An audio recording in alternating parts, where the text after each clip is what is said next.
Hello everyone, and welcome to a special Dark Rolls episode.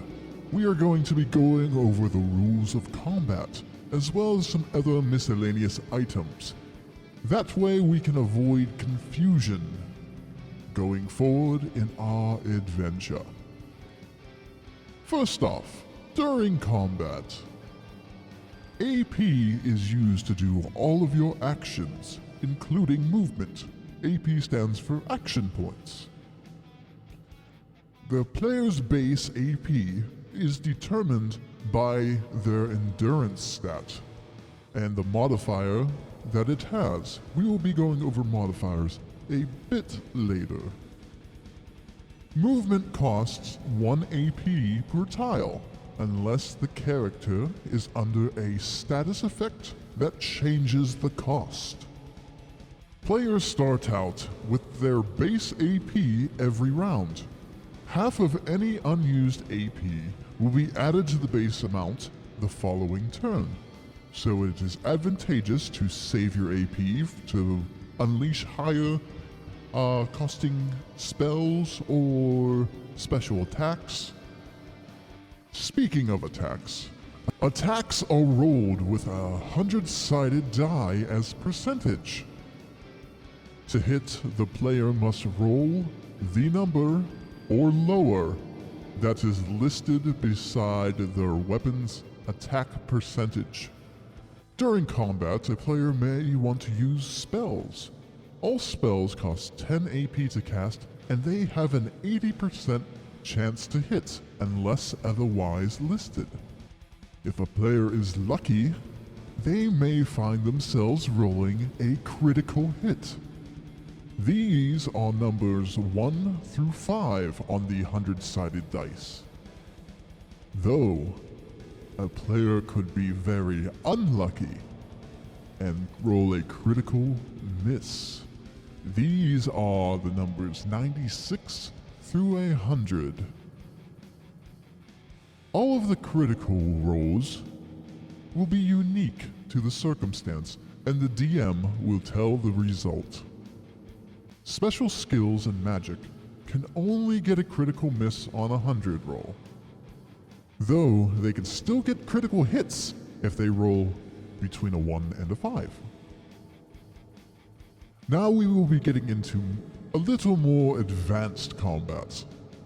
A player is able to backstab an enemy if they are directly behind the enemy.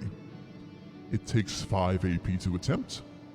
It has a 50% chance to be the same damage as their light attack, or, if they are lucky, 2 times the heavy attack damage. Only 1 backstab can be attempted per turn. Another strategy that players might want to use is the ability to flank an enemy. The way you flank an enemy is being on opposite sides of the enemy with one of your teammates. When an enemy is flanked, the player can roll their attack die twice and take the better number. But beware, enemies can flank players as well. Now we will be getting into more of the defensive strategies in battle. The first defense strategy would be blocking an attack.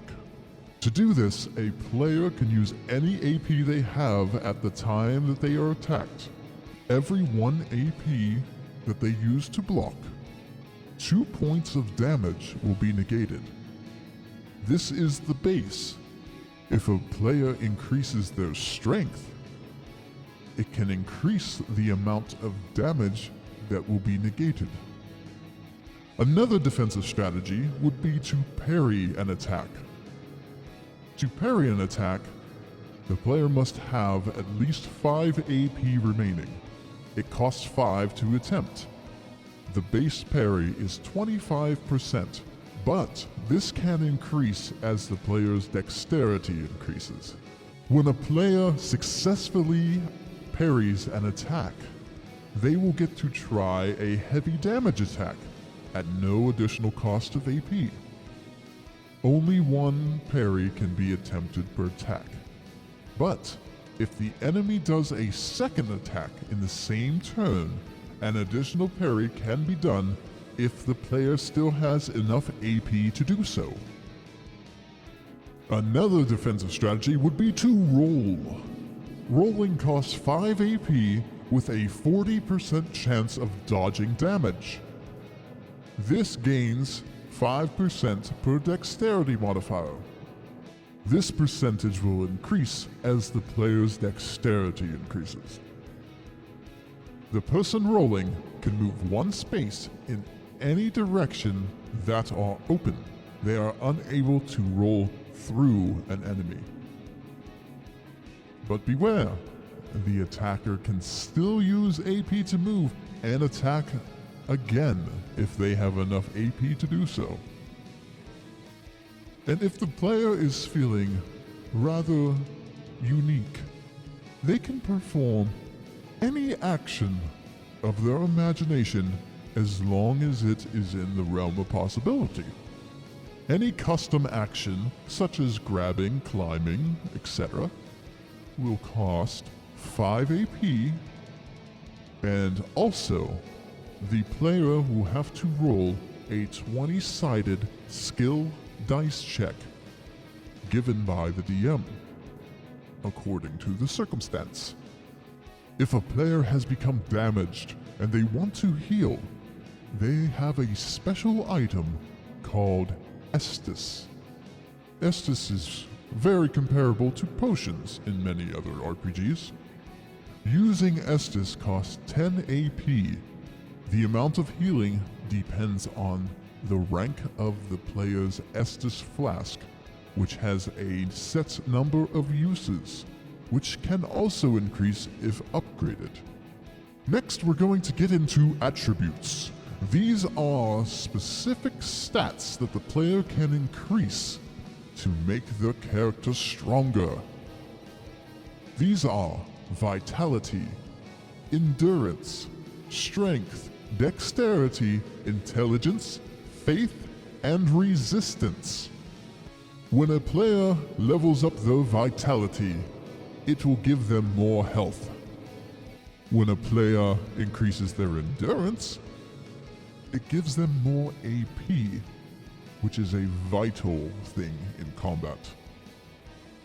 Strength, dexterity, intelligence, and faith. These are attributes that will increase the power of the player depending on what type of character they want to choose. Whether they want to be a strong, hammer-wielding player, or perhaps they want to shoot a bow, where dexterity will be more advantageous. Or if they want to dabble in magic or miracles, intelligence and faith could be their option. The last attribute, resistance, that protects against all sorts of status elements, such as poison and things of that nature. Next, we are going to get into skills. These are things that the player can put points in to improve their character. These skills are power, athletics, arcana, conviction, fortitude, discovery, awareness, stealth, lockpicking, persuasion, intimidation, and bluff. Many of these will be rolled at the DM's discretion. Some skills, such as power, athletics, arcana, conviction, and fortitude, also go off of the player's attributes. Power would use strength. Athletics would use dex. Arcana would use intelligence. Conviction would use faith. And fortitude would use resistance. For these set skills, the player would add both their skill level and the corresponding attribute modifier. The player's attribute modifiers will go up 1 for every 10 levels in the specified attribute. Let's use an example. Let's say the player has 20 strength. Therefore, the strength ability modifier would be 2. And let's say a player had a faith modifier of 40. The ability modifier would be, yes, you guessed it, 4. Intelligence and faith have an additional ability to them. For each ability modifier in either of intelligence or faith, the player can attune magic, if it's intelligence, or miracles, if it is faith. I hope that this helps. I know things will probably still be a little confusing, but as we continue to progress through the story, perhaps our knowledge of this system will progress as well. Thank you, everyone, and we will see you in the adventure.